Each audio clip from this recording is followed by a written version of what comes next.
I do want to say a special welcome tonight because your presence here tonight, whether you be a student, a staff, faculty, or administrator, or a community member, demonstrates the belief of Montgomery College, of our community, and of our nation that diversity and inclusivity are central to our core convictions.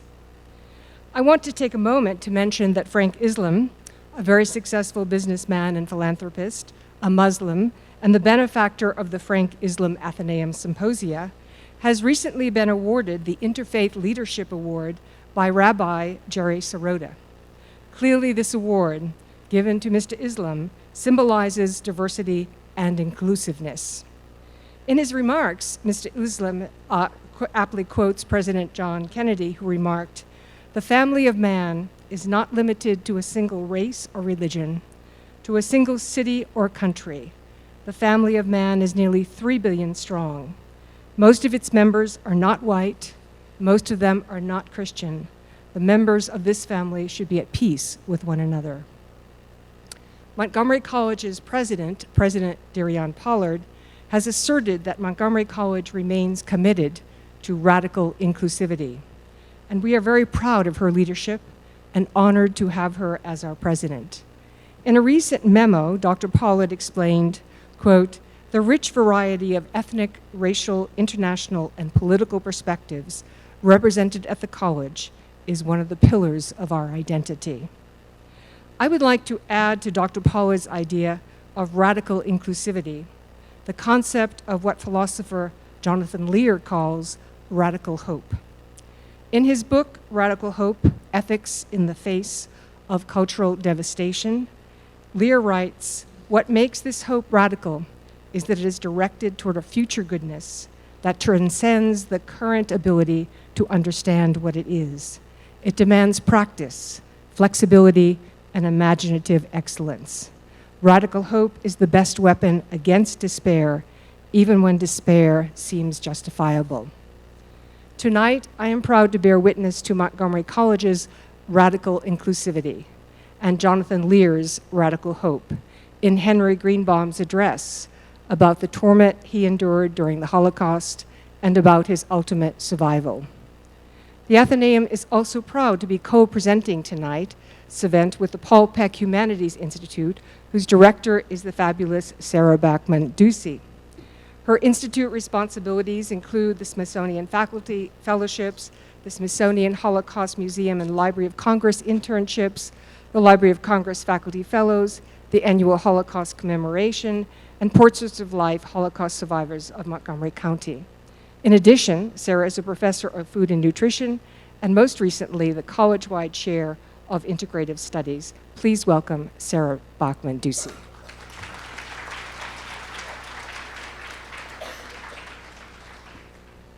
Welcome, welcome. Thank you for being with us tonight. I'm Sarah Bachman-Ducey, and in my role tonight, I'm here as the director of the Paul Peck Humanities Institute. We're one of the co-sponsors of this program tonight with Joan and her Athenaeum Symposia. I'm delighted that you are here. I am encouraged that you've come ready for a serious and important conversation. I'm honored to have Henry Greenbaum here with us today. And I'm thankful to all of those people who have made this evening possible tonight. One of the things I want to go through with you is to explain the arc of tonight's program to give you a little bit of a sense for what to expect. So I'm really going to do a little bit of introductions first and tell you what's going to happen, and then it'll happen. First, we're going to hear from Dr. Myrna Goldenberg. And when Joan Nick was describing to you all the roles that I have here, pretty much I got those all from Myrna. She created them. She is an educator who is an innovator. She is a change agent. She is so creative, and she is so committed. And you'll hear a few minutes from her tonight, and you'll know instantly why I praise Myrna every day of my life when I wake up and I have her job to play with.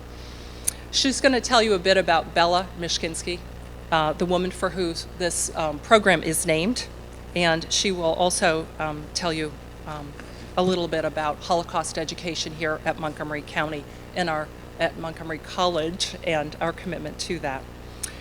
She'll be followed by Ken Jassy, and Ken will tell you about the program that he manages for us, which is the Portraits of Life Holocaust Survivors of Montgomery County. That is a program that was really Myrna's inspiration and was created by a group of people who followed her, and it is a lovely program. Ken will speak briefly about that, and then he's going to introduce to you our featured speaker tonight, Henry Greenbaum, and you're going to learn a great deal about and from Henry tonight. When Henry finishes his remarks, we're going to have a brief musical interlude. We have two students here from Montgomery College, one who is a current student and one who is a graduate and has gone on to finish college elsewhere. They're going to play for you a very somber and soul-filled piece. It's just a few minutes, 4 minutes or 5 minutes. And we hope that that will prepare you for an open and engaging conversation with Henry and with others in the room that follows that. I do want to thank Dr. Dawn Avery, who is our professor of music and the director of this piece with these two. Then we'll have our audience questions, and then we do have a reception, which will be up in the area above, the top level of our atrium. Just a few thank yous, and I obviously can't get through everyone, but I do want to really thank Joan for her gracious willingness to co-host this program with us tonight.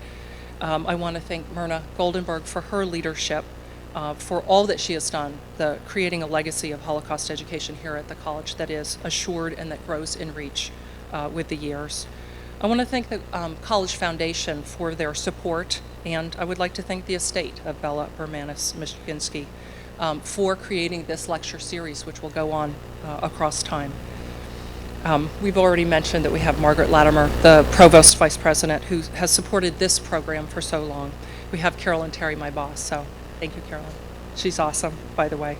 And Ruth Ann Shrewsbury is outside. She cannot hear this presentation because she is outside running our food event. I want you to thank her when you're out there because she has worked some pretty unusual hours to get here late in the night. She's usually earlier in the morning. Montgomery College Television, thank you. Thank you for sharing this with audiences in the future. And thank you to our caterers for their help. I would now like to bring up Myrna Goldenberg, the most creative educator that I know. Myrna.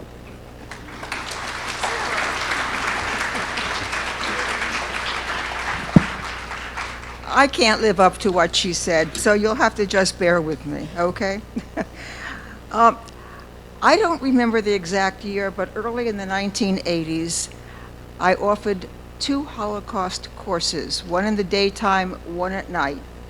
And it had never been offered before. In fact, I had to kind of push the curriculum committee to let us give Holocaust courses. We had had none before. Okay, all right.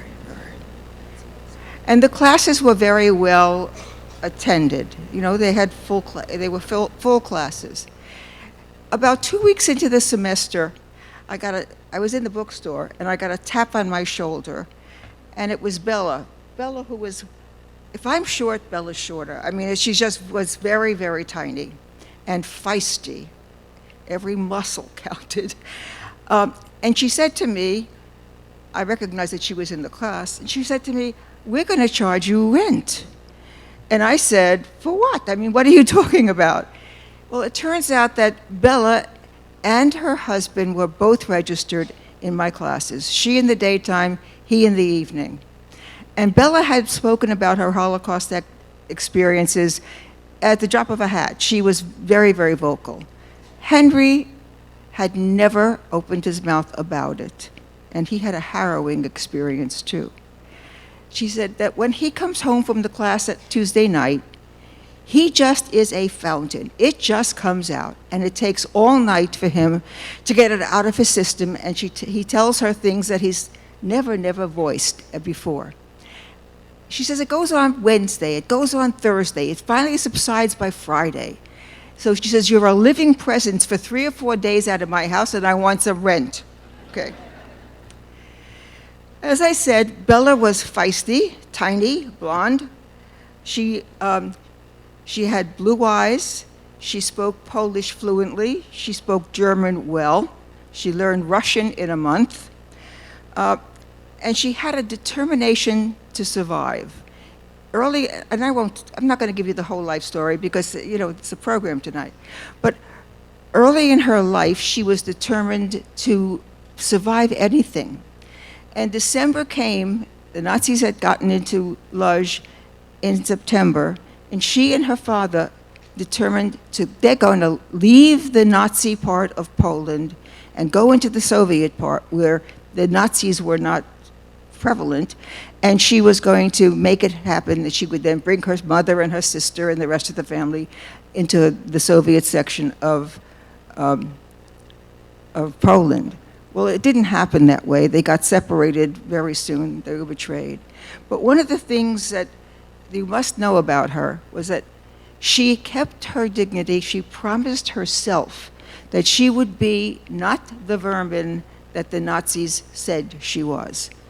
And all along her 5.5-year trek through the Holocaust, she was determined to stay strong and looking forward to liberation when she could be her dignified self again.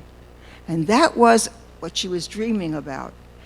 When they were liberated out of Magdeburg, long story, but it's a funny story. But anyway, they were liberated out of Magdeburg, and she came into the GIs. She came across the GIs, across the Elbe, and the GIs, she convinced them that she was wearing German uniform because that was the only thing she could find. And she convinced them that she was Jewish, a concentration camp survivor, and so on. And they couldn't do enough for her and Henry and their other two friends who fled with them, fled Magdeburg. They found a house that was abandoned because the Poles and the Germans abandoned things when the Americans were hot on their trail. And they brought a jeep full of food. The four of them had been starved. There's not any ifs, ands, or buts about it. They had been starved. And there was the food on the table, and everybody wanted to eat. In her words, her friends wanted to kill her because she said, "No, we're not going to sit down to eat like savages." And she told the GIs she needed a white tablecloth, candles, cutlery, dishes, and so on. And they got into the Jeep, and they got her what she needed. She set the table, she lit the candles, and she said, "We're going to eat like the dignified humans we are. In our first meal of freedom, we're not going to eat like vermin." And that was Bella. Bella also talked about in her 4-hour interview with the U.S. Holocaust Memorial Museum, she said she was saved by the kindness of others. She had the marvelous luck of always running into people who were kind to her. And when she got out of the camps, she wanted to bring that message to everyone who would listen. And so today, this week, when we're having ugliness in our schools, when we're having vandals paint swastikas, we have to remember not to get to their level and not to become bullies, not to become like them, but to be examples and models of kindness and dignity. And that would have been her message if she were here tonight.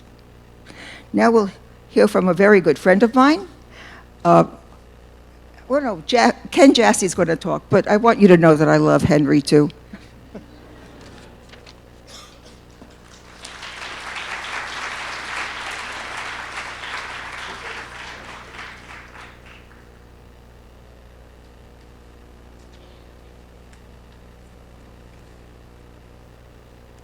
Welcome. Okay. And I'm delighted to introduce our distinguished speaker. And my name's Ken Jassy. I'm professor of art history at Montgomery College. That's another story. I've known Henry Greenbaum for a number of years, at least 10 years, but who's counting? And I know him because we've worked together on the Portraits of Life program, Montgomery College's Portraits of Life program, which features an exhibition depicting survivors like Henry, Holocaust survivors from Montgomery County and the surrounding area.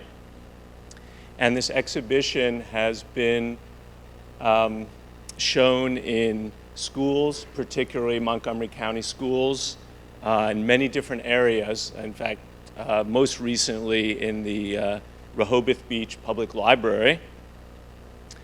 And what makes the exhibition even stronger is that along with it, we have survivors like Henry speak to audiences. And Henry and other survivors for many years have given their time and their energy, and also through volunteering at the Holocaust Museum, to share their experiences with thousands of people, particularly young people, Montgomery County, throughout the country, and the world. And we owe him and his peers a debt of appreciation that can never be fully repaid.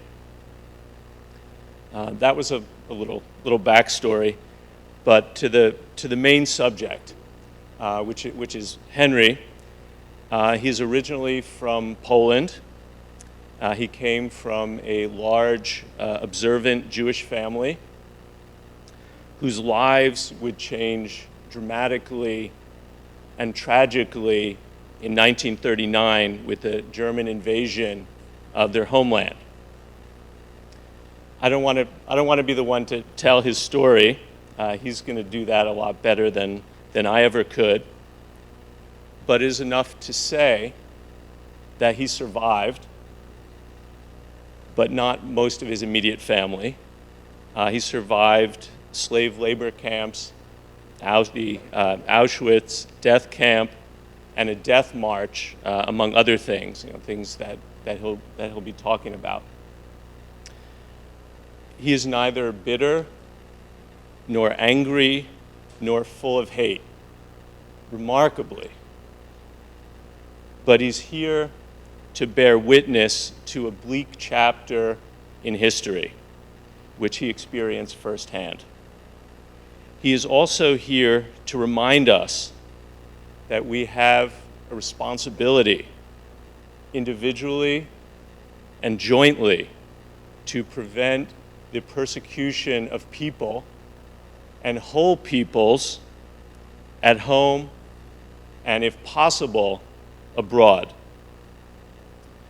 Please welcome and give your full attention to an incredible person, Mr. Henry Greenbaum.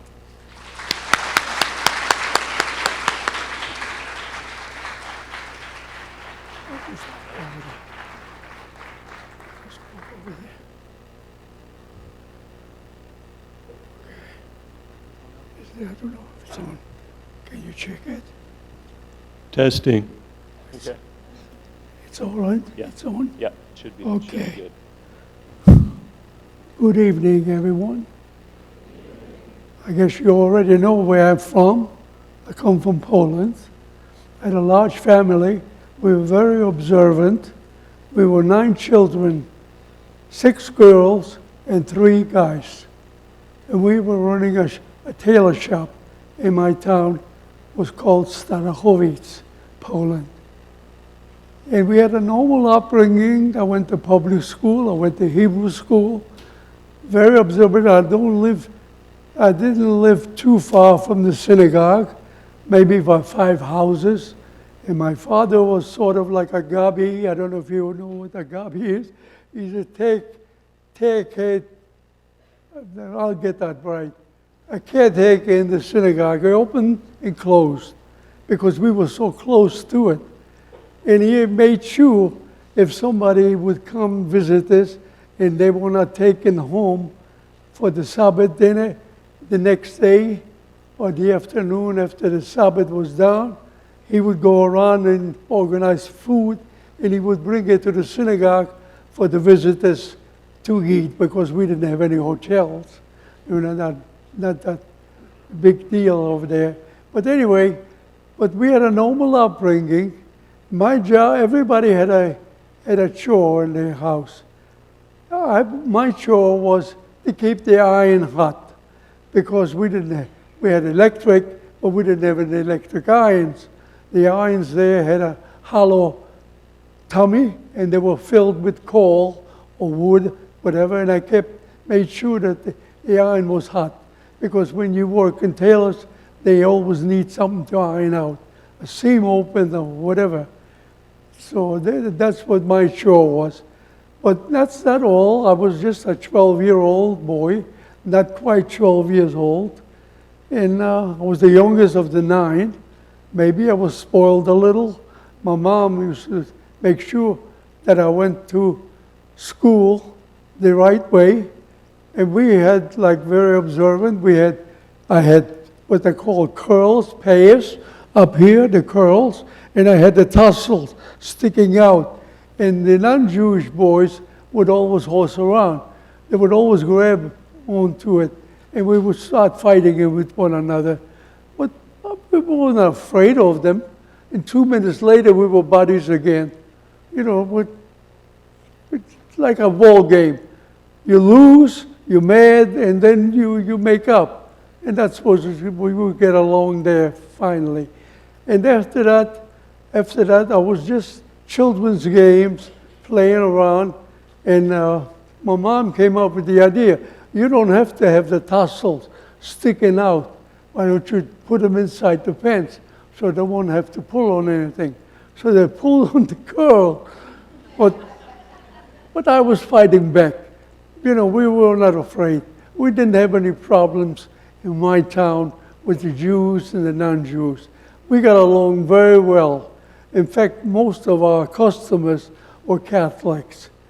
We had a tailor shop, and a lot of industry we had, because it was a small town, but we had a lot of industry. And that's what quite a few, we got jobs in the factories. Before the Nazis invaded our town, we heard rumors from out of town that what do the Nazis like and what do they dislike. They liked if you work in a factory. So my father was still alive. He died 2 months before the Germans invaded my town. And he organized, I happened to have a customer who came to my tailor shop, to our tailor shop, and he happened to be a manager in a munition factory. And my father just approached him when he came in. He says, could you give my children a job in your factory? No hesitation. Oh, well, how many do you have? He said, I have the 2 single girls and the 1 married girl, but she's single now. But my grandma took care of her little baby because her husband was already in America before the war. So no hesitation, he gave us jobs, and we worked in the factories. Different weeks were different times to go to work, 7 to 3, from 3 to 11, from 11 to 7. Every week it changed. And we worked on an assembly line with the non-Jewish people. In those days, before the Nazis invaded us, they still talked to us. But once the Nazis invaded us, and they took over the factory already, they very little said to us at all. Maybe they were afraid. I give them the benefit of the doubt. Maybe they were scared to associate with us.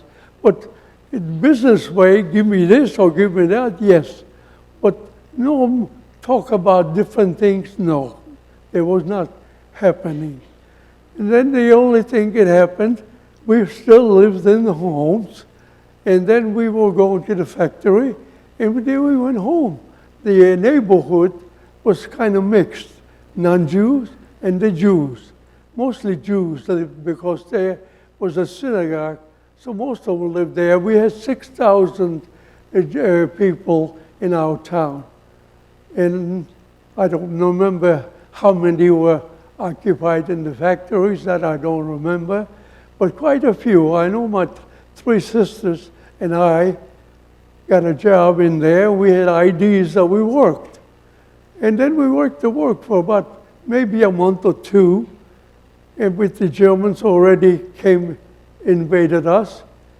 And then all of a sudden, my father passed away, and he was buried in a Jewish cemetery. And I went to look for him 71 years later, but we could not find it because he did not have a proper stone, because our Jewish law says you have to have unveiling, takes a year.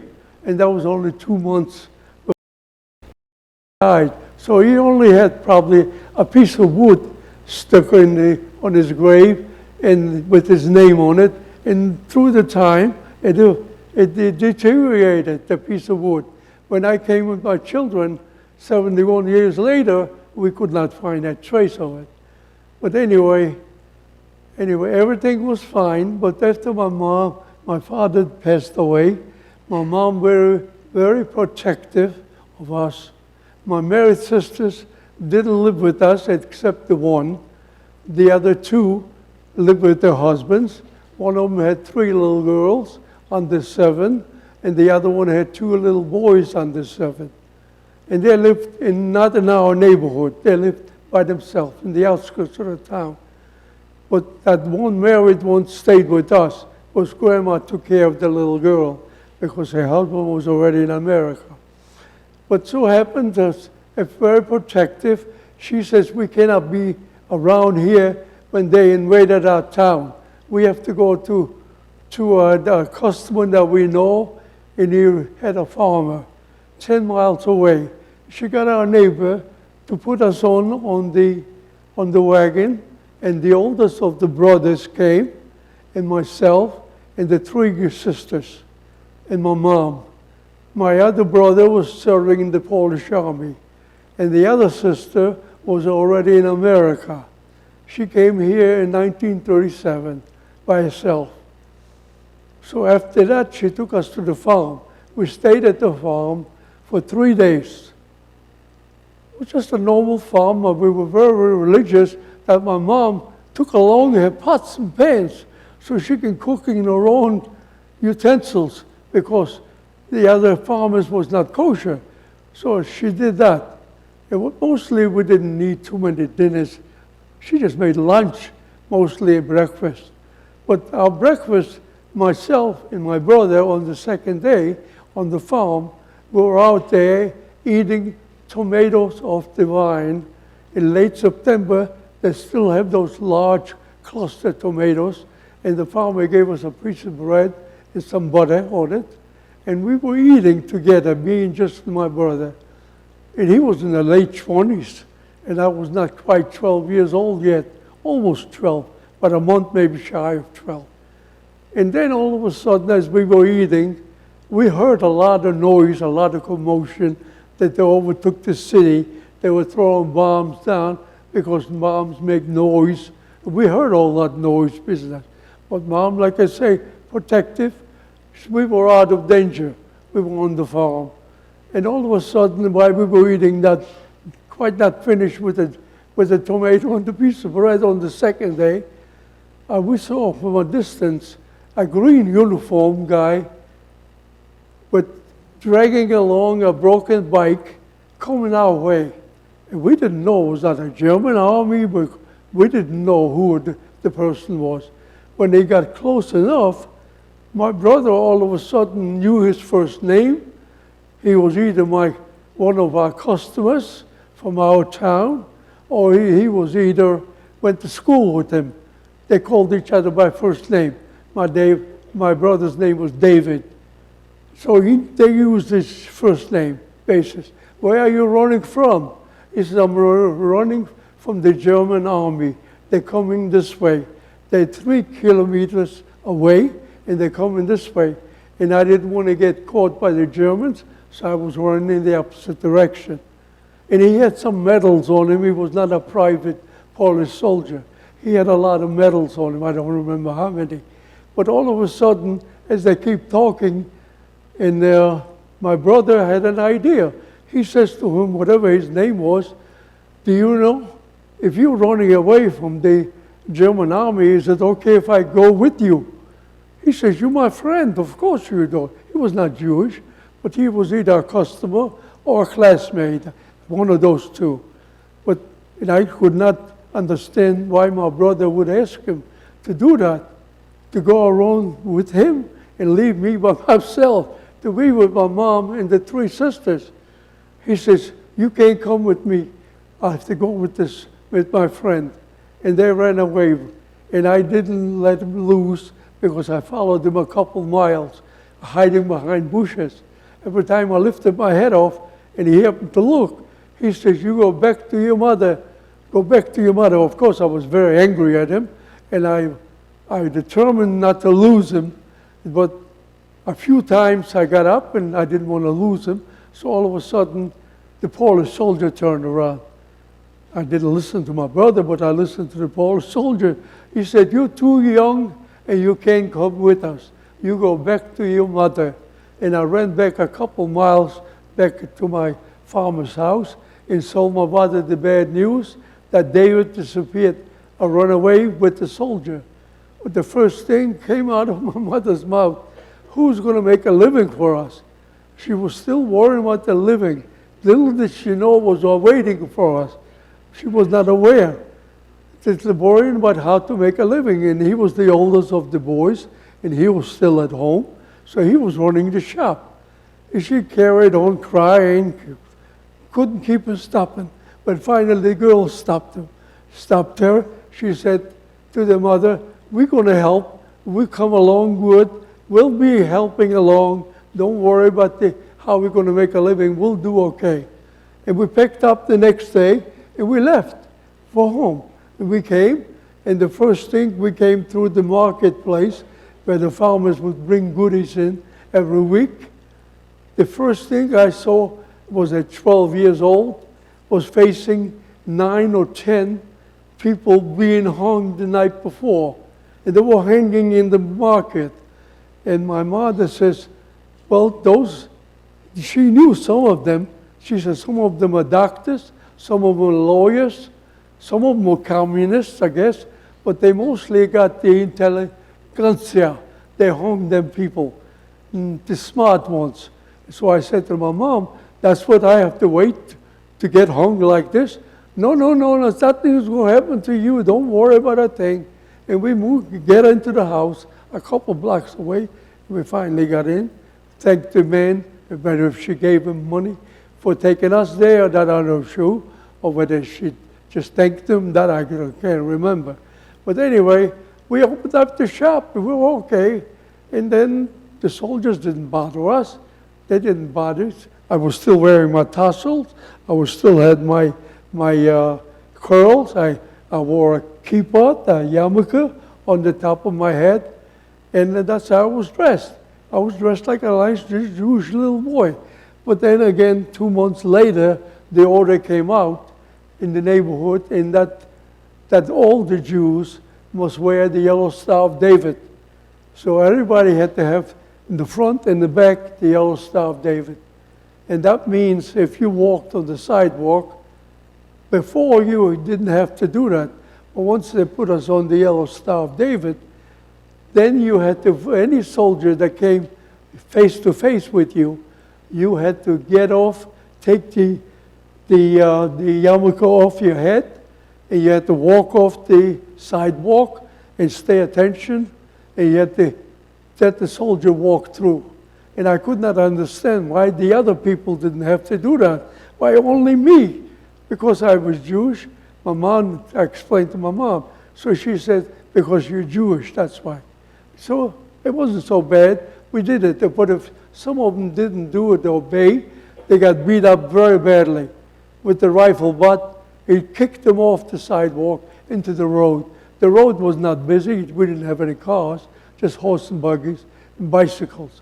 And then after that, it took about a couple more, maybe 3 more months. They ordered us to stay where we were in the neighborhood. And then they said all the Jews must live, all the 6,000 must live near the synagogue. But those other people had to move out, and we took over their houses, and they took off the other houses because they didn't have to move. But we didn't have to, could not get out of there. And they formed what they call a ghetto. We did not have any fences. They barbed wired us around with 5-foot fence, barbed wire, or with an opening. At the opening, they had 2 guards, one a Ukrainian, and the other one was a SS guy, and the Ukrainian, he joined the Nazi regime. So they were just as bad as the Nazi one was. And we stayed in there. The only way you could come out of that ghetto area with the ID that you were on the way to the factory to work. And that's the only way you could do it. Otherwise, you had to stay there. And the only good thing about it, the whole family was intact in that ghetto area. We had to marry 2 sisters, moved in with us, with their kids. It was very crowded. We didn't have a big house. The tailor shop was in the front. We had enough kids inside, but we had to put up with it. And we started running out of food. You could not go out to get food. But we reported to my parent, to my mom, that there was no shops open for food. All the Jewish stores were looted and broken into, and there was no food for sale at all. We were not allowed to stop anyway, just leaving the ghetto into the factory. And we did that. For 2 years we stayed there in that place. And then the people that they made sure that they asked the city police, where do the other Jews live? They did not have 6,000 in that ghetto. So the police took them around. I guess it was the Einsatzgruppen with their trucks, and they broke the doors down. They didn't gently knock on the door. Excuse me, you have to come with us. No, the chaos broke the door down. My sisters said they broke the door down. And they took them over to us, and then the other people too. Then finally, we all 6,000 were on the one neighborhood, 3-block perimeter. And then once I worked, we had the jobs. We went to work every day.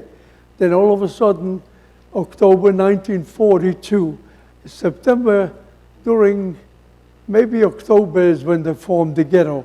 In 1942, October, they decided nobody can go to work for 24 hours.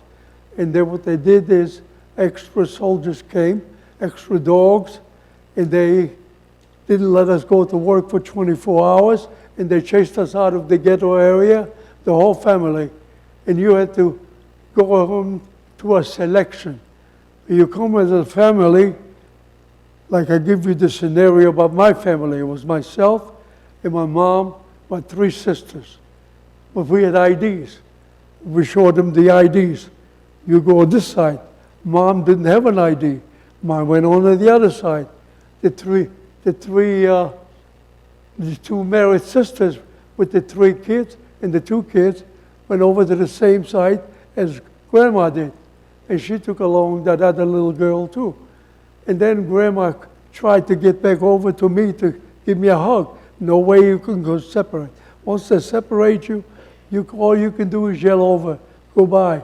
And I hope you wish you luck. And that's all you could do. And then we've all separated. Also the ones that didn't have the IDs, they walked up in the front of that selection guys. They looked at you. And if you were healthy enough to work, they saved you. If you were too young, you went with your parents. Up to about 12 years old, and 12 years if you were tall, and luckily me, I already had a job. At 12, I already had an ID. But if it's a small 12-year-old, they went with their moms. And they ended up to about 10 or 12 years old. They took them away. At the end of the day, we were all separated. The group that they took away from us was the ones they took away. Then the able-bodied people, the workforce, stayed. And they started filling in able-bodied people too. They saved all those. And the others, they marched them away from us.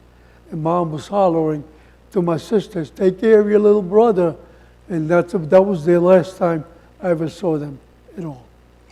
And then they took them away and walked towards the railroad station. And on the way, we heard screams going on, we heard shootings going on, but we didn't see anything. Once they went away, we didn't see anything at all. After the war, we found out that they took those people to a place called Treblinka. Nothing but a killing station. There was nothing, I don't think they had any barracks there. I think there was just a place with the trains go, and they would order you in for a shower, and they gas you to death, and then they cremate you.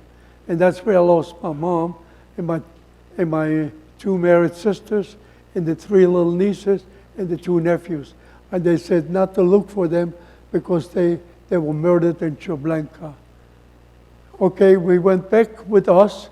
We went back, but they would not let us back into the ghetto area. They chased us for 6 kilometers uphill. The extra soldiers with the whips and the dogs. And they literally had to do is jog uphill. And when we came to our destination, on the top of a stone quarry, they built for us a slave labor camp with the 2 6-foot fences, not electric fence, just a barbed wire fence and a wooden fence on the outside. And we stayed in that slave labor camp for 1 year only. So there was 2 years in the ghetto and a year in the slave labor camp. So we spent 3 years in our own town. And it was very helpful to us because we had a lot of industry. So they saved at least half of the people, of the population. Like 6, maybe they saved 3,000 people. Now we all had jobs in there. And as one of my sisters, they asked for volunteers, for tailors. And they organized a tailor shop to work on the German uniforms. And that was on the campus, on the campsite. And there was 100 tailors. It was some women and some men.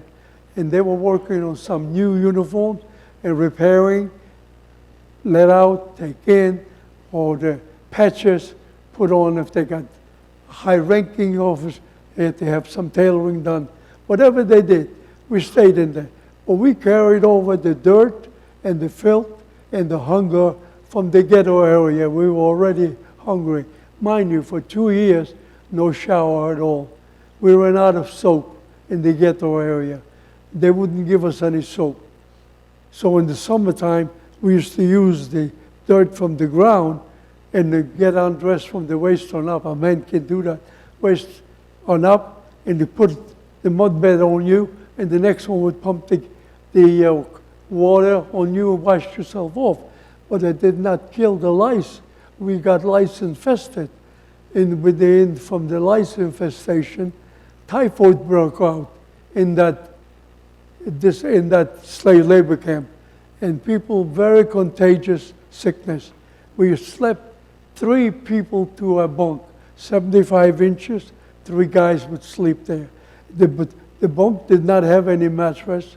It did not have any straw. All it had is like a wooden floor you saw. There's a wooden shelf, and that's how we slept. If you turn during the night, or the air storm had to turn, you can never sleep on your back. It's impossible. So if one got sick, for sure the next one got sick too. And it took quite a few months, the sickness, till it wore itself off. And the Einsatzgruppen had a picnic there because they lined us up at the end of the barrack. We had to empty the barrack out every morning if we had J shift. And they were counting to see. If, let's say, the barrack held 100, there had to be 100 people there. If they're not, they weren't looking for them inside. First thing they did is let the dogs under the stilts, under the barrack. And they didn't pull anybody out, but they caught some people inside the barrack. They could not stand on their feet. Impossible, especially if you had a high fever. There's no way you could stand on your feet. So the Einsatzgruppe and the soldiers would help them out, and they would put them on a truck. They would put them on the truck. The truck was full, men and women. They would take them to the outskirts of the town, and then we didn't know where they're taking them. We thought they're going to get some medical help with maybe a better treatment. Maybe they got away from the rest of us, so we wouldn't catch it. But we found out after the war, they took them to the outskirts of the town, because I didn't mention, as soon as they put us on the Yellow Star of David, and we were still in the ghetto area, they would take us out on jobs into the outskirts of the town in the farm fields to dig trenches. And they told us those trenches for army tanks to fall in. So zigzag shape, 6 feet, 4 feet, I don't remember how deep they were. But we dug for 2 months, we dug those holes out. And those are the holes they used to kill the people who came down with typhoid. My sisters, the youngest she was 2 years older than I was, Yita was her name, I-T-A. She came down with it, and somehow they did not put her on the truck. They transferred her to another barrack, a small barrack, and she was by herself in that barrack only. What reason it was, till today, it's mind-boggling. I cannot figure out why they did that. The number 2 girl, the sister, Chaya was her name, Harriet, in English. All of a sudden, I came back from the night shift, and they wouldn't let the night shift in before they sent the day shift out. There I saw my sister on the truck. So I yelled real loud over her name, and she waved at me, and I waved at her, and that's the last time I saw her. They took her away, and they probably took her to the farm where they shot all those people with typhoid. Into the ditch they went. If that grave was full, they went to the next one, the next one. I don't know how many they used, but we were told after the war not to look for them, but the farmers revealed to the museum people there was no museum yet, but so somebody knew that the farmers told what they did to our people, the sick ones. And I came down with it, but I had a light case of it. I went to work every day. My older sister, the married one, she gave up a little girl. She did the same thing. Hers was not that high, the fever. She was able to go to work every day. You were a little dizzy, but you were able to, just the strength alone got you together, said, you cannot be, don't look like a drunk. And we even Bob just walk straight so they can see you feel good. And they went past through the selection. That didn't bother me. And I went to work, and I worked there. It was a little easier job than I used to do, but I came out okay. But we stayed there. And then one of the tailors, there were 100 of them in. The high-ranking officer, the one who set up the tailor shop, told the tailors they must have everything ready, all the uniforms ready, by such and such date, because we are all going to be deported out of here. It was not quite a year long. I would say maybe 8 months. And he came and we all organized so they can have everything ready. And so happened, they brought in extra soldiers that day to our slave labor camp. They wouldn't let us go to work. The trucks pulled up, and they stuck us on trucks. And they took us to a more open field, out of the ghetto area, to a more open field, and another selection started again. Left, right, left, right, left, right. What happened again, they took some still away, some sick people were still sick. They took them away. And then whatever they left, they put us on trucks. And we could not go back into the slave labor camp either. But they had to put us on a train, and they saved some people because of the typhoid epidemic, I guess. They did not let them go with us. And they took us away. We were traveling in those freight cars for 3 days. We're not priority transport. We had to stop at every station.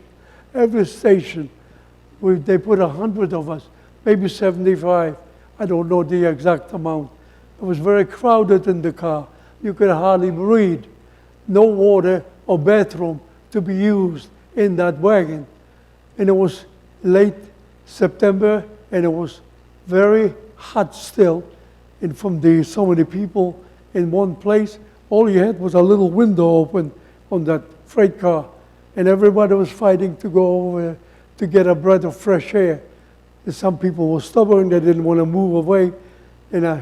So anyway, we didn't go nowhere. So anyway, we came on the third day. We arrived at our destination. Every station we stopped, we were screaming in unison in different languages, water, water, water. In unison, they could hear us miles away, I'm sure, in unison. It was very quiet, but we were screaming loud and clear. But there was no water given to us. We finally arrived at our destination. It was Auschwitz-Birkenau. Auschwitz-Birkenau, the ID cards did not help you in Auschwitz-Birkenau. We got off the train. And mind you, we didn't have a haircut in 3 years either. No haircuts, no bed, no showers, no change of clothes. We were lice-infested still. We were dirty, filthy when we came to Auschwitz-Birkenau. And then another selection started there. Left, just looking at the faces. Left, right, left, right. They took half of our transport and they disposed of them that same night. We didn't know what they did to them. We asked when we got stationed 2 days later, after we were already assigned to the barrack, we were asking the elders that were there, what did they do with the people? She said, they would tell us they're already up in the smokestack. They already been, they ordered to take a shower, and they were gassed to death, and they were cremated. Half of my group. And then I was lucky again. They saved my life. I was only by myself then. There was no sisters then. I was 15 years old by that time. And the first thing they did is gave me a number tattoo on my arm. 18991. I came with a name, but they make sure they took away my name, and I became a number. And the next stop was a haircut. The haircut man was Jewish, and I conversed him in Yiddish. We were talking Jewish. He asked me what the wound on my head was. I forgot to tell you the story. I'm jumping ahead of myself.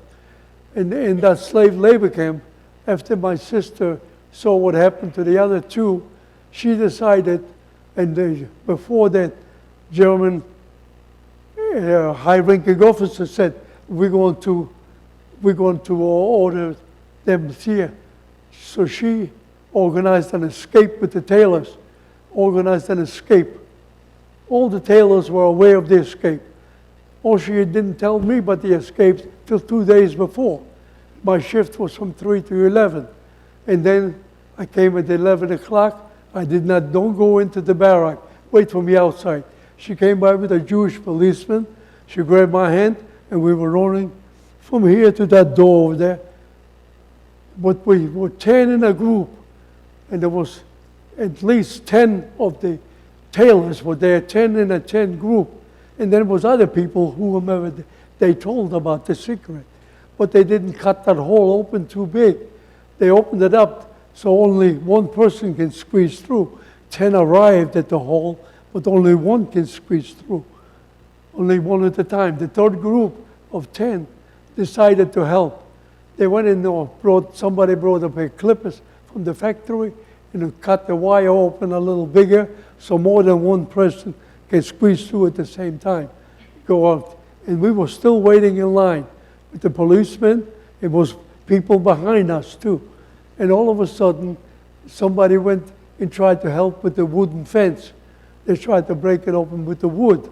They didn't have a saw would make noise too. But you start breaking wood, you cause trouble. Because I alerted the German Shepherd dogs. They were barking and growling. And then I alerted the guards. They flipped the lights on, and they saw people were still running towards the hall. Of course, they were shooting them.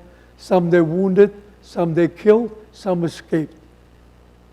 And I was standing with the policeman, Jewish policeman, and my sister Fagan was standing in line. All of a sudden, the people stopped running out to the hall. He turned the floodlights on us. We were in different directions. He saw we were just like a deer on the highway. You don't know which way, you get numb, you don't know which way to run. So the policeman said, they can only shoot one at a time. Run back to your barracks where you belong. And I was starting to run by myself to my barrack, and my sister to her barrack, and the policeman to where he was. And all of a sudden, they put the guns on us. They were shooting, and I caught a bullet right in the back of my head, and it knocked me out.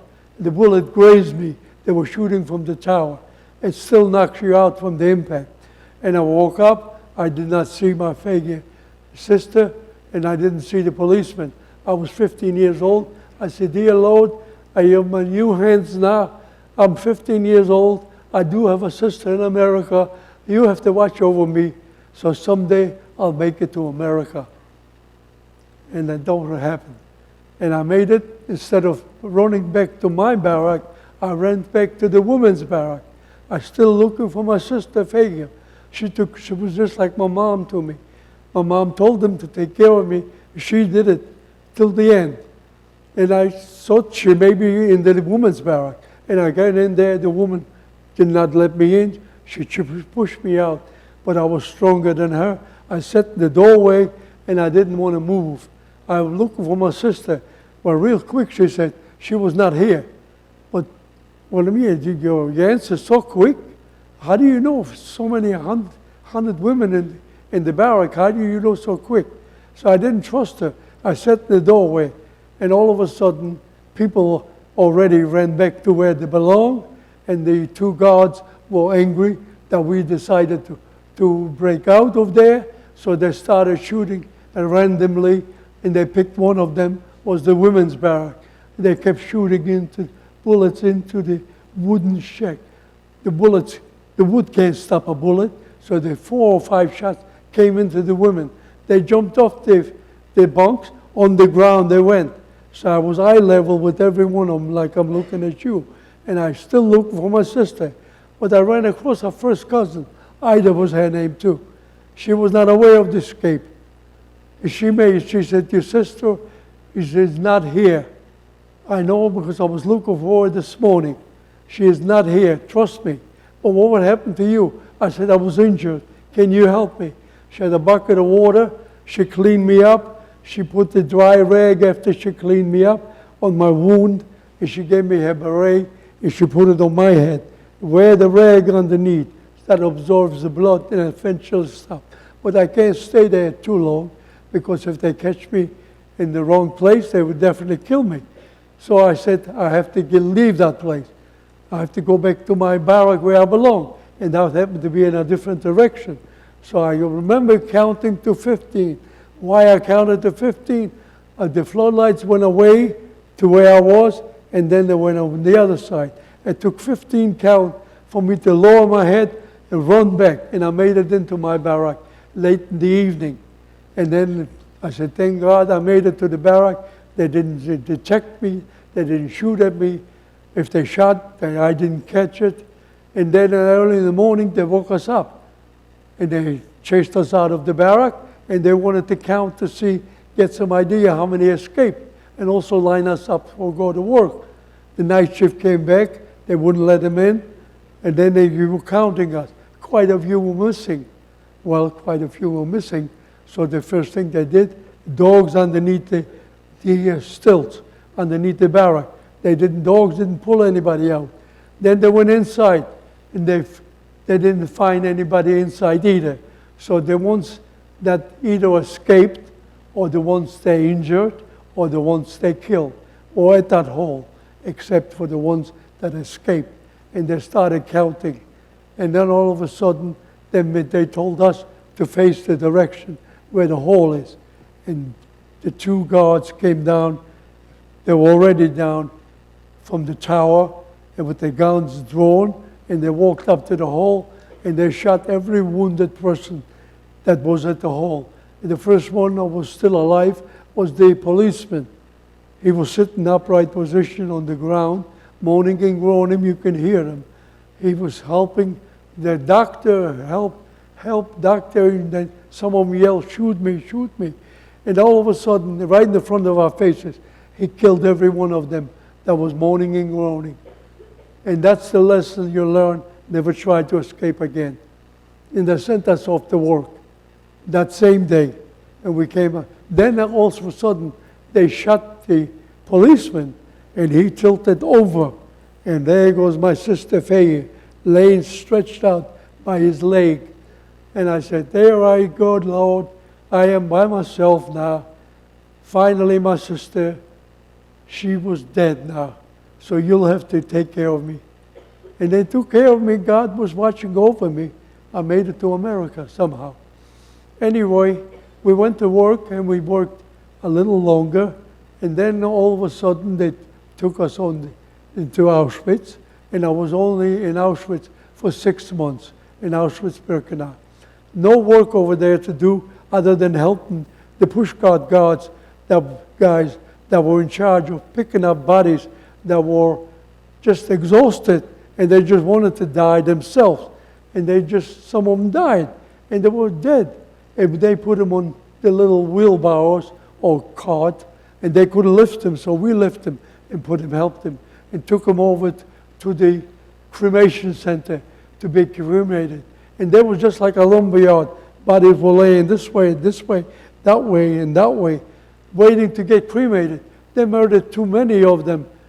They couldn't cremate enough of them. And some of them died on their own. Very few, but some of them did. And that's the only work we did over there. And the only thing we had to go is clean up later on if the Air Force would bomb the area and there was a military place, we had to go and clean it up. And that's the only work we did over there. All of a sudden, after 6 months were up, a German civilian men came in with 2 guards and 2 dogs. Came in and chased us out of our barrack. He looked you over. And if he liked you, he took 50 of us over to go with him. Where he would take us, we did not know. You couldn't ask, are you going to give me a job? Are you going to kill me? No, you could not say a word to him. A well-dressed German man. I mean, he had a 3-piece suit. I'm looking at him. A gold watch, a straw hat, white and brown shoes. A well-dressed man. He came in and he ordered us out of there. And he marched us over 3 kilometers to Buna Manowitz, a sub-camp of Auschwitz. And that man was either a manager or part owner in a company called IG Farben Company.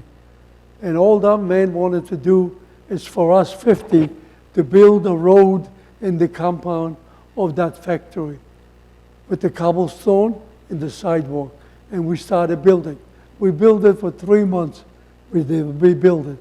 We're not quite finished, so the trucks can pull in.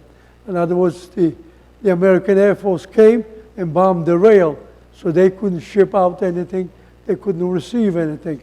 So they thought maybe by building a road, they can do it with trucks.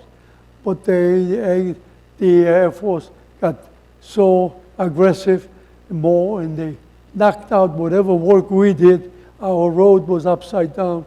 Even the supply wagons were sitting waiting with the cobblestone, sand, cement, all upside down with the bombs. They tore the place apart. So they didn't need us anymore after the 3 months. So then again, we came back, and Buna Manowitz was deported.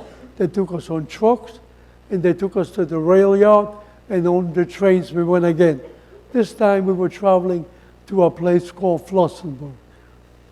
And Flossenburg was just a concentration camp on the top of a mountain, and the camp was down below, and down below, the outside world did not see that there was a camp, but the American Air Force so they bombed the area, the rail near the Flossenburg, that we had to march in for 2 miles into Flossenburg. We made it to Flossenburg. And finally, after 3 days traveling, or 4 days, we made it in there. And the work we did, my group, only did is bundling up clothing, a heap of clothes a story high, with coats, shoes, pants, bundling up, and they would send the bundles to Germany for recycling. And we stayed in there. After a few months we were standing there, we heard rumors that some army is coming to liberate Flossenburg. We thought the Russians were coming because Flossenburg was near the Czechoslovakian border. So they came there, but it was not the Russians, it was the Americans. But the Nazis are not stupid. You know, they know what they're doing. So 3 days before the Americans came to free Flossenburg, we were already on trains, going to other places, traveling to go towards Buchenwald. They wouldn't let us in. They were overcrowded. Sachsenhausen, they were overcrowded. So they kept riding us.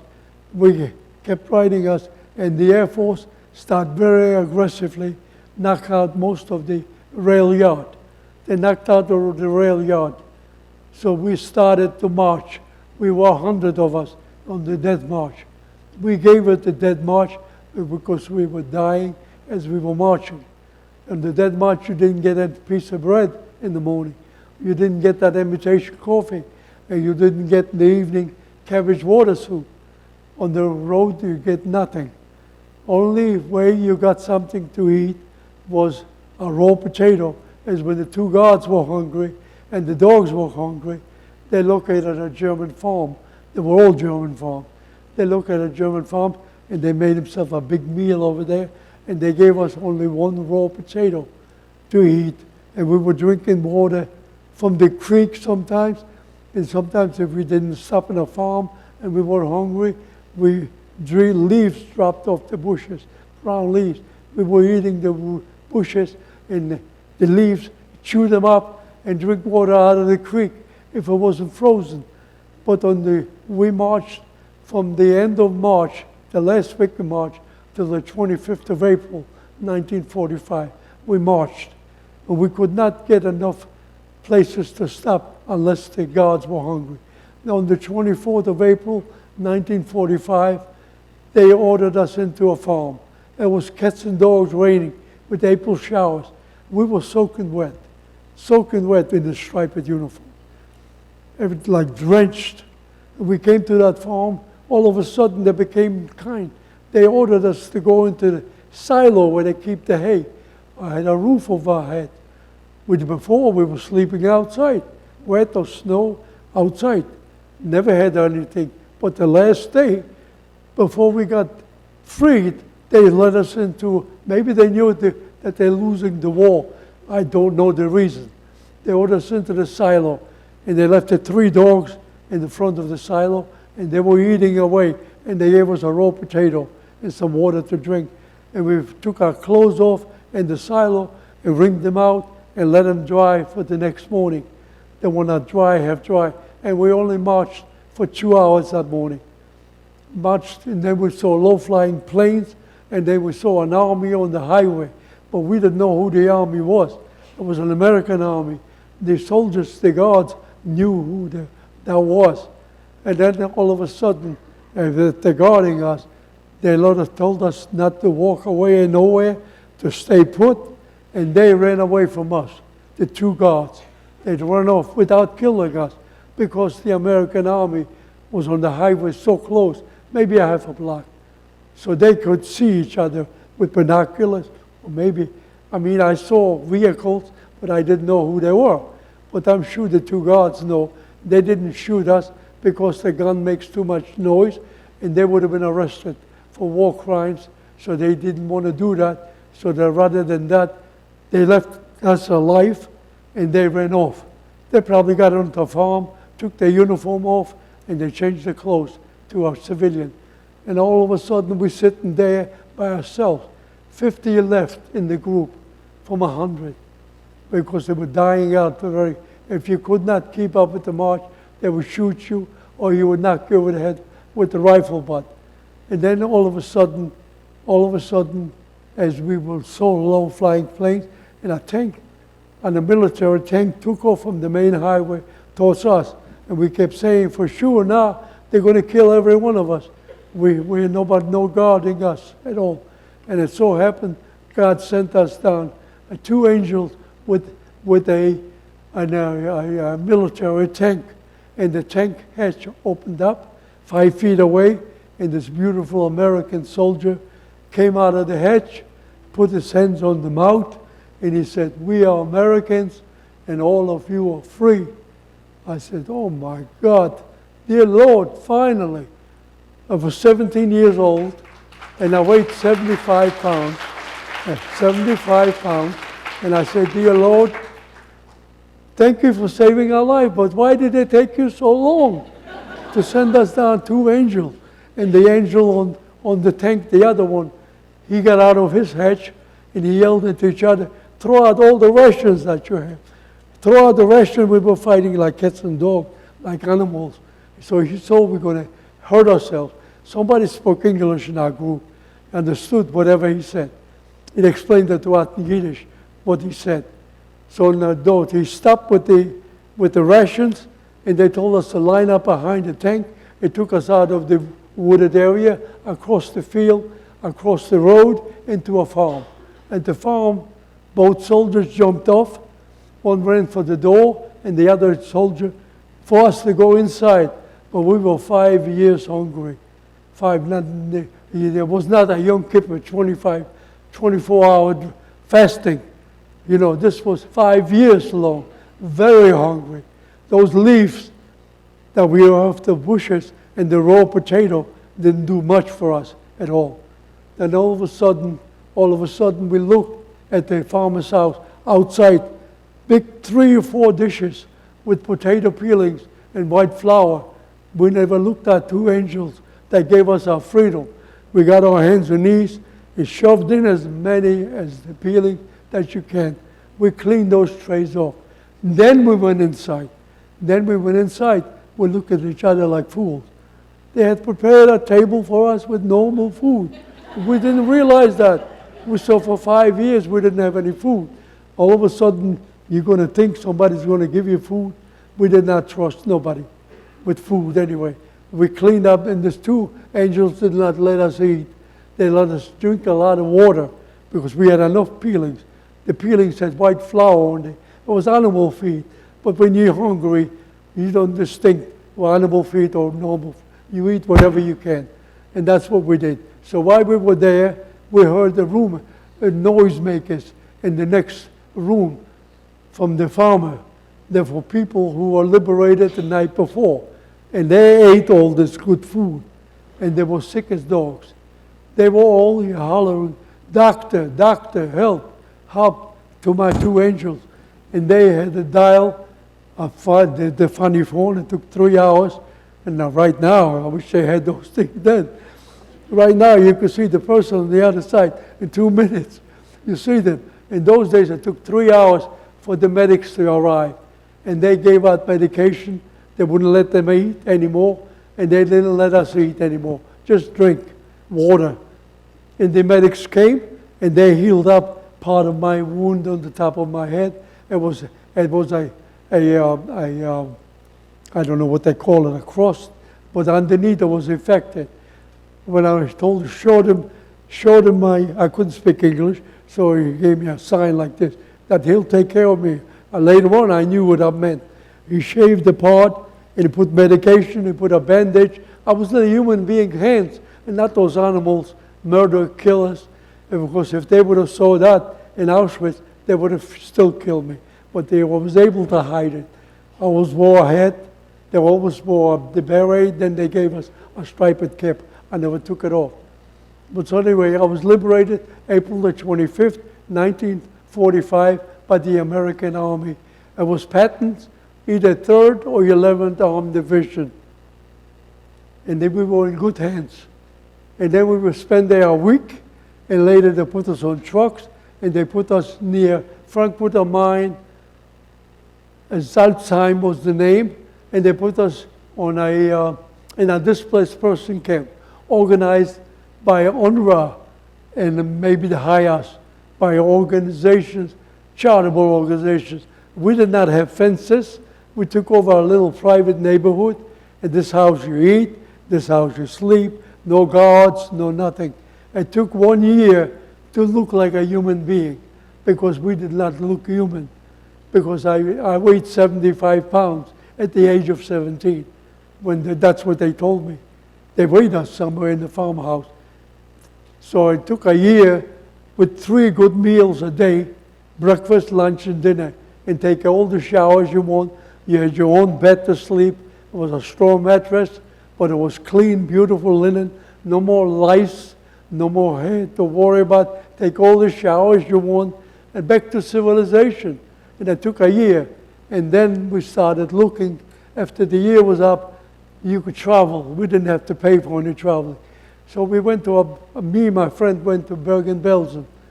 We figured maybe there's a woman's camp, maybe my sisters who they took away, maybe they didn't kill them in Treblinka, maybe they killed the children and my mom. Maybe the girls were in their late 20s, they were strong women. Maybe they did not kill them. And that was the British that freed Bergen-Belsen. The British soldiers told me I could only stay 3 days. I told them I only want 1 day here because I wanted to be with the American side, because I was told if I get hooked up with the British, maybe I'll never come to America. So as long as I'm with the American military, I'll have a good chance. So that's what my mind said. But anyway, as we were looking, I ran into my first cousin, Ida, the one who helped me with the wound on my head. She survived. She went through other camps. In Bergen-Belsen, she spent most of the time. And then she said, no one from our family or you family is here. Just you and me. And I'm going to Poland next week.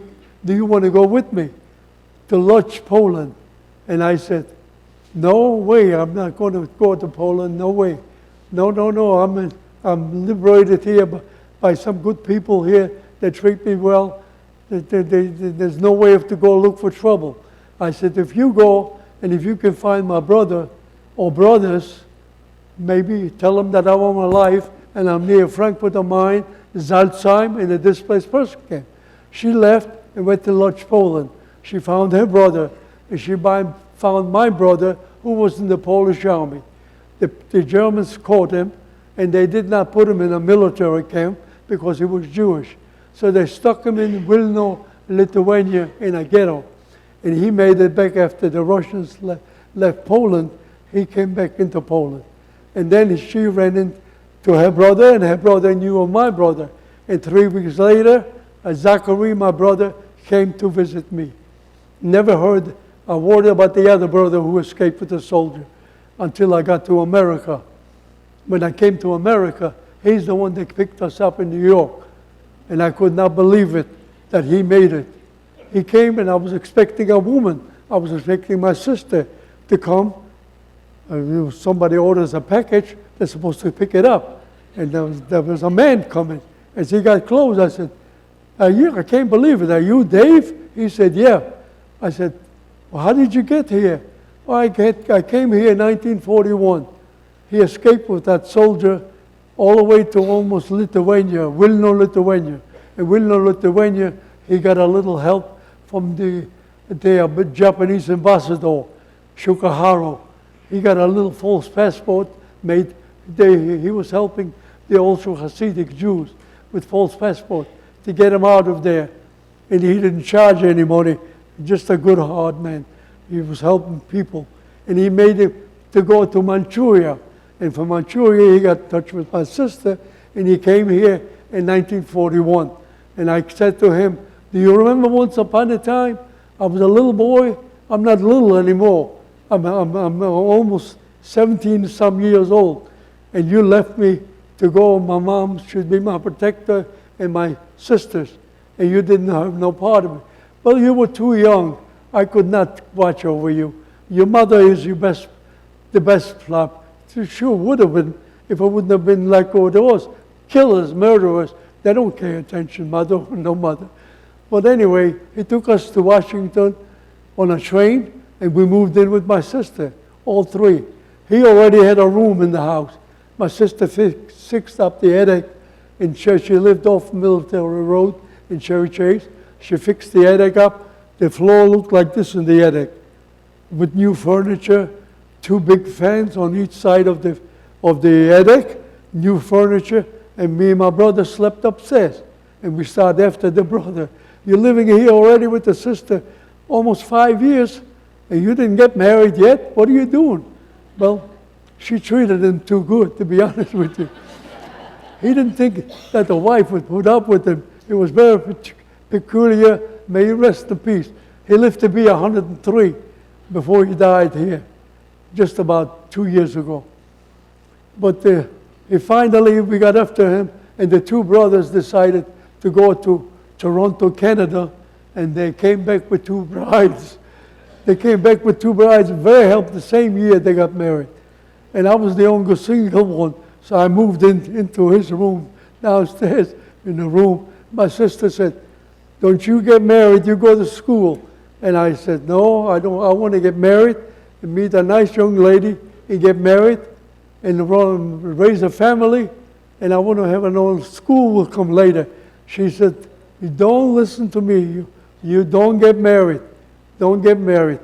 Go to school." I said, "Diana, I'll go to school later on." Anyway, I never went to school. I went to night school only. And it so happened my sister had friends in Baltimore. I don't know if I'm talking too long. Okay. It's a couple more minutes. Okay.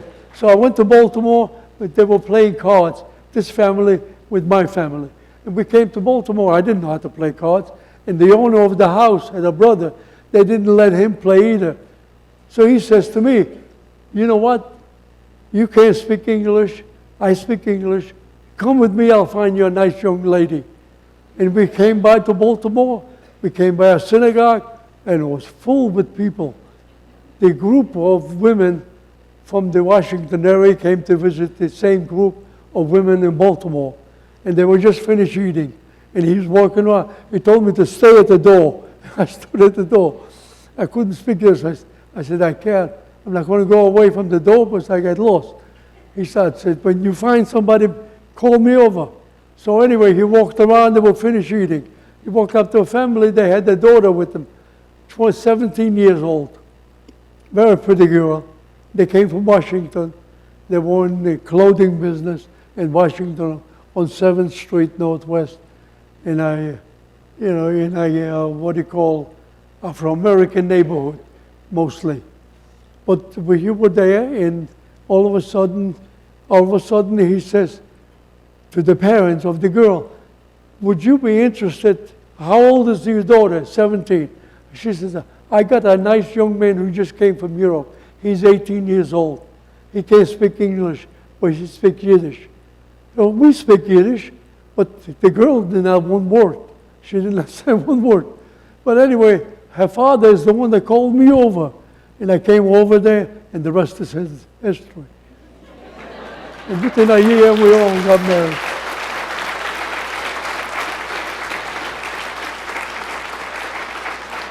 You want me to come back there?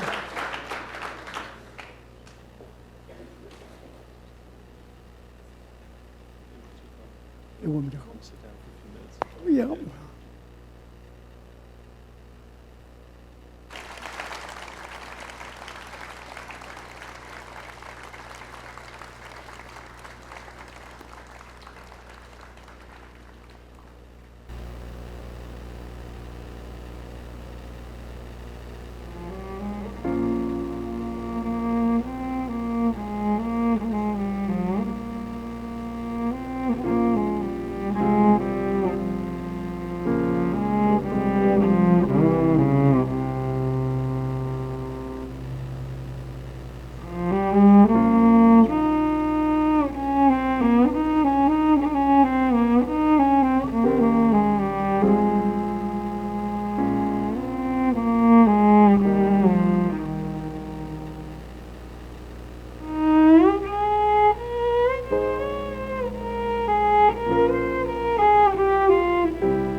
Thank you, Kevin and Elizabeth. That was just extraordinary. Thank you. We have time now for questions and answers. I know that a lot of difficult topics have come up in the stories that Henry has shared with you. He is willing to talk with you about his experiences, and he welcomes questions. What we'd like you to do, please come to the microphones. The television cameras can't get your question unless you are at the microphone. So if you'd like to take a moment, think about your questions, and then ask. And you can start with one if you've got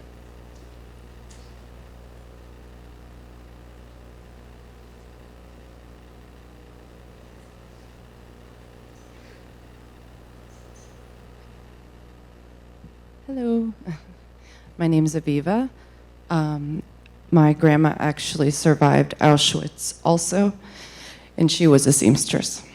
But I wanted to ask, what did you do in your career after you came to America?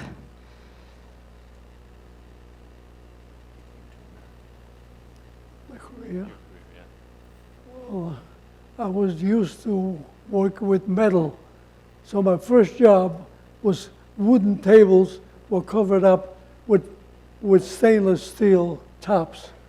But later on, I got a job as soon as I learned the language, I got a job in a department store. At first I worked with my father-in-law, but there were crazy hours. He opened up 11, stayed till midnight open. There was no life. I just married your daughter. Let me go out to a movie somewhere. Could not do that. So I left. My sister found me a job, 9 to 5, in a department store, a day off on Wednesday. That was a normal life. And I did that for 6 years. And then after that, I teamed up with a brother who was in the Polish army. And I went to business, a dry cleaning business with him. And we bought a dry cleaners in those days in 1954. 4th of July, 1954. We bought a business that was $18,000. We didn't have 18 cents to our name. But luckily we borrowed here, we borrowed there. We had to come up with $5,000 down payment. We did that. And then all of a sudden we took over the business. He had one truck, we already had 2 trucks. And we had another place in the Montgomery Village, opened up, and I had the one that we bought was on Wisconsin and Pheasant Street in Chevy Chase. And then we ran 2 businesses after a while. We did good at it. We stayed in it for 44 years. I was able to work in the dry cleaning business. And then finally, I educated my kids. I didn't like school, but one kid, I have 2 dentist boys. One of them went to Howard University, and the other one went to Georgetown University, dental school. The one in Georgetown is still practicing on off Democracy Boulevard in those medical buildings. He's got a good practice. So I had 4 kids, 3 sons and a daughter. The other one is in the mortgage business. He used to be in the dry cleaning business. So he went to Maryland University, but he didn't specialize in anything. But that's where I retired at 69. Another question? Okay.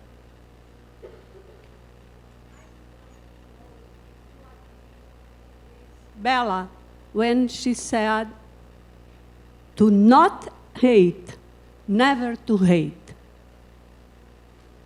You agree with Bella who said that you should not hate, you should never hate. Do you agree with that? Not to hate. Yeah. Oh, definitely. We should all be kind to each other. Never harsh words, and we should all respect one another. Especially the religion, any religion, you have to respect that.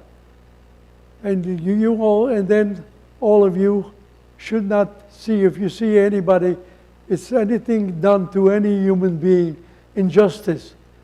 Speak out, don't be a bystander.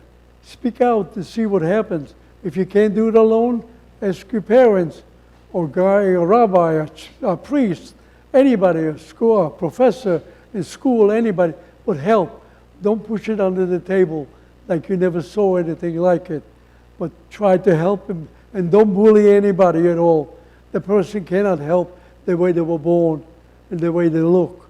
That's how God created that person, and we have to have respect for that person. So don't hate anybody. Thank you very much.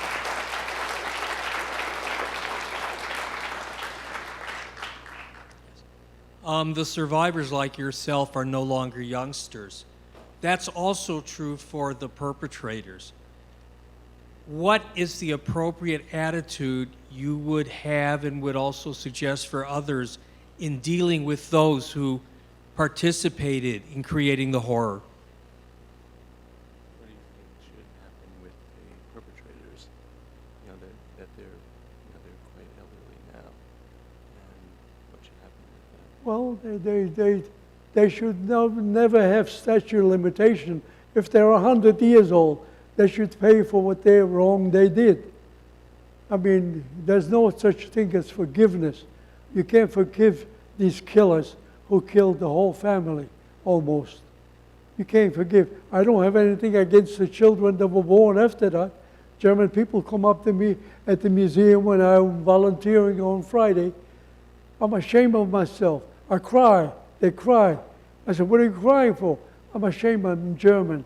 I said, you in your 30s, I have nothing against you.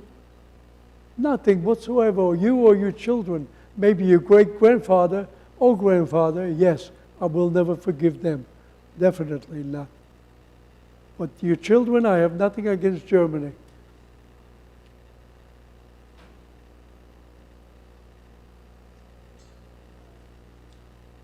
Really been happy since then. Like, I don't know. Have you ever been really, truly happy since that time, or is that gone for you? Have you been happy since the war? Have you been a happy person, had a happy life? Am I? Yeah. I am a very happy person. I look at my 12 grandkids, and I look at my 6 great-grandkids, and one is on the way in January, so I'll have 7 great-grandchildren. And I did something, I accomplished something, and it can only happen in America. It's the only place it can happen. So the people who don't like America, please pack up and go back to where you belong. Because this is the best country on the earth. That I came here with no education, and I made something out of myself. And I did promise one another on the death march, if you survive, make sure you tell what happened, what they did to us. Because otherwise, how would you know? You could read it, and we have so many deniers, even with this beautiful museum that we have. If you haven't been there, please visit the Holocaust Museum. Please, because you come back educated that it did happen, what happened. And there shouldn't be any deniers. They're stupid. They either don't believe what they are doing to deny that that's what they did. I am a very happy person.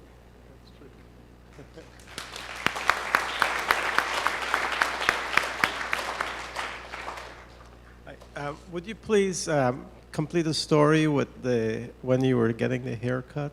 Because I found it, the haircut when you got the Auschwitz, and the guy who looked at your hair and he saw the wound. Oh, he wanted you to finish the story about when you were in Auschwitz and the man cut your hair, and you talked to him about your wound. Yes, but I was talking to him in Yiddish. He asked me what the wound was, but he could not ask me too many questions because they were watching him if he does his work or does he just talk to people. They wanted to do was a line waiting to get our haircuts because our group was never cut the hair in 3 years. So I did not discuss too much with him. I only asked him what was going on here. And he told me they're gassing people here and they cremate people here, which they didn't do that where I came from. They will shoot you, knock you over the head, or with a rifle or hang you. That's the only killing in this. And they had to bury the body. In Auschwitz, they cremate you, they gas you, and then they cremate you. He did tell me that. So I had something to look forward to. But God was watching over me. I still think I never lost sight of God, because that kept me going, believing in God.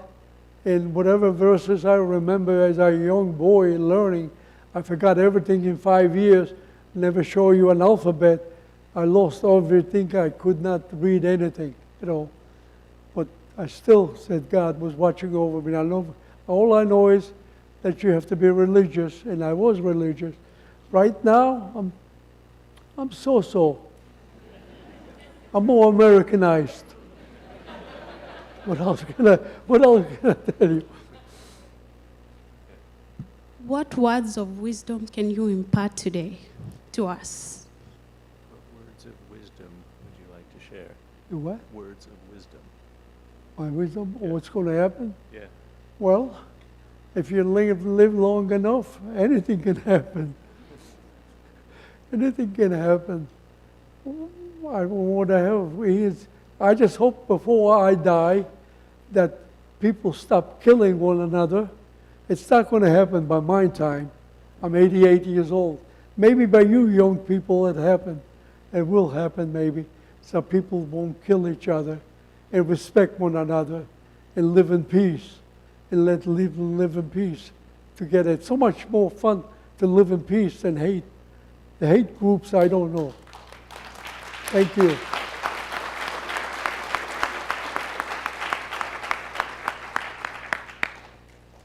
What do you think about everything that's been going on after the election? What do you think about what's been happening in the country since the recent election? Oh, the election, I'd rather not go into it. I'm sorry. I'm not a politician. I'm not a politician. I hope to God it does good for the country. People should live in peace and don't hate one another. The riots are wrong. I mean, so if he voted, if you didn't vote for Trump, well, so he's going to spend 4 years. If he messes up, out he goes. If he does good, they're going to keep him another 4 years. And some other smart man or lady will take over. You never know. But like I say, I don't mix politics with my problem. Fair enough. Thank you so My pleasure, my greatly. pleasure. Thank you so much. And please visit the United States Holocaust Memorial Museum. Please come and get education. If you're an unbeliever, go twice. It'll take you more than 1 day to cover everything. But I'm there for 20 years volunteering. Every Friday I'm there, every Friday. I don't make a doctor appointment, any appointments on Friday. Friday is my day to go to the museum. Yep. Thank you. We've got a reception. Thank you. Thank you very much.